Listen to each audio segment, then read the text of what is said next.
When the accident occurred, I was just 17 years old. My two sisters and a male buddy in a Maserati were with me. That night, I happened to be in the passenger seat, while my sisters were in the back. We were on our way home from a nightclub. It was about 2 o'clock in the morning.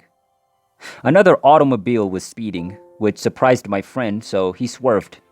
The car lost control and crashed into a large tree.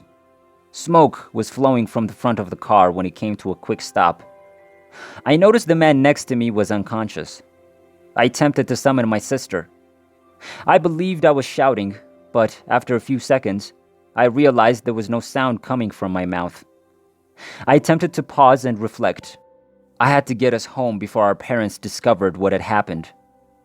I eventually heard both of my sisters mumbling.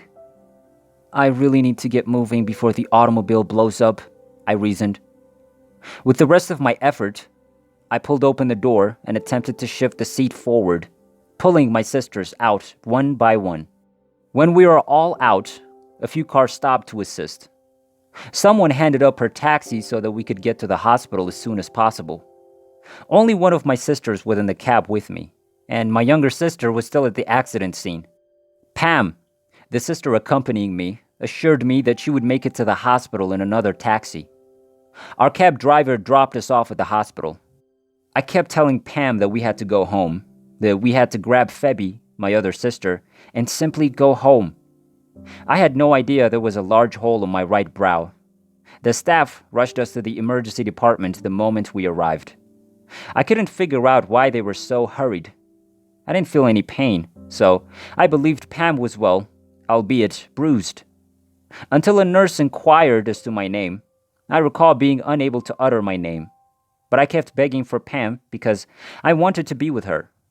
She was in the adjacent room. I was not permitted to be with her. I recall asking the nurse to get my partner while she continued asking me for my name. When she asked me for his name and phone number again, I knew and remembered his name, but I couldn't utter it. I was perplexed as to what was wrong with me. The next thing I knew, one of the male nurses was asking me to get in the wheelchair. I told him no, not until I saw Pam. I recall grasping her hand and begging her to tell everyone that we were all right and wanted to go home. Pam informed me that we couldn't, since I have a hole in my forehead. That was the moment I became extremely exhausted and cold. I overheard the nurses conversing, and they stated that they needed to rush me in because I was losing blood. I couldn't grasp it, since I didn't believe I had anything wrong with myself. Anyway, seeing Pam made me feel a little better. The nurse pushed me into the theater area on my wheelchair. They assisted me in moving to the bed, and I could feel the bed was cold. I became increasingly colder and began shaking. I recall the nurse asking if I was chilly, and I nodded. Then a doctor came in and talked to me and asked me some things that I don't remember. Finally, the doctor instructed me to count from 1 to 10, which I did. I realized I was dozing off. My brain was racing and my eyelids were growing heavy, but I told myself that I had to stay awake no matter what. To see what the doctor was about to do to my face. I stopped counting when I got to 3. That was the time when everything looked so light to me. I was thinking how strange it was that I could feel my toes.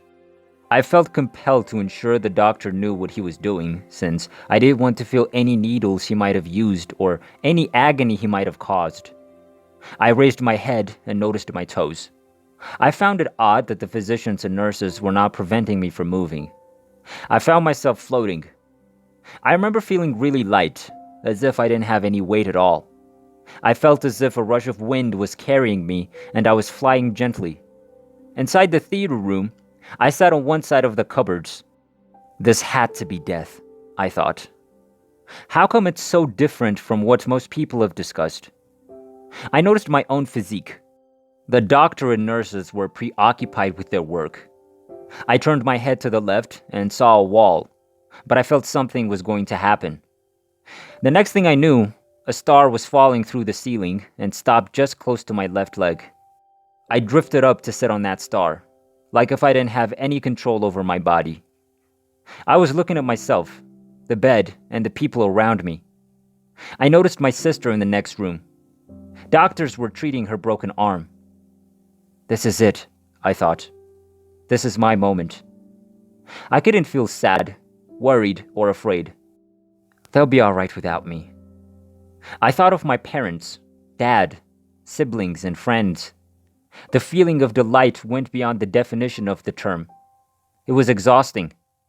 I felt love, completely unconditional love that I had never felt before. The overwhelming sense of acceptance flooded over me, and I became entangled in that tornado of love. I felt like I was returning home. I was relieved. There was no weight. I was secure. I felt at peace. Everything in that domain was flawless. This is so much better than life as a person on Earth, I recall thinking. I would never go back there. This is where I belong, and I love it. I promised myself that I would not return. The star steadily rose, and I saw the entire hospital in a split second. I looked down to see the entire city of Singapore lit up in the darkness of the universe. I was being propelled by the star and was rising higher and higher.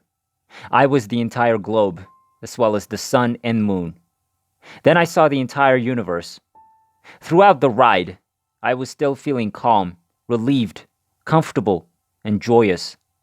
Also, I remember thinking that this was far superior to a roller coaster experience. I used to be terrified of heights, but that's no longer the case. After a while, the splendor of our cosmos captivated me.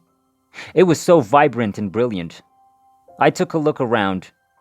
I didn't see anyone, but I did hear a voice. The voice was sweet and calming, saying that it was not yet time for me to return home. I disagreed with that voice, insisting that no one could ever bring me back to Earth. I wished to remain. However, that reassuring voice kept whispering, "This isn't your time. Have a good time. Have a good time. Go have some fun." At the time, I couldn't tell if the voice was male or female. I clutched the star to ensure that no one could shake me. I felt like I was being sucked down as soon as I gripped it. I saw the galaxy, stars, and light in a fast-moving pattern at a high pace. I saw the island of Singapore, the hospital's roof, and passed through the ceilings. I was being drawn back into my body. As I entered my body, I felt a jolt. The next thing I heard was the nurse shaking my body and gripping both of my big toes in an attempt to wake me up. I gradually opened my eyes. I knew what had just occurred was not a dream. I've kept the story to myself because I don't think anyone would believe it. Until Anita Moorjani's account, I'd never heard of a near-death experience. Everything she described in the book was true. I was there to see what was dubbed unconditional love.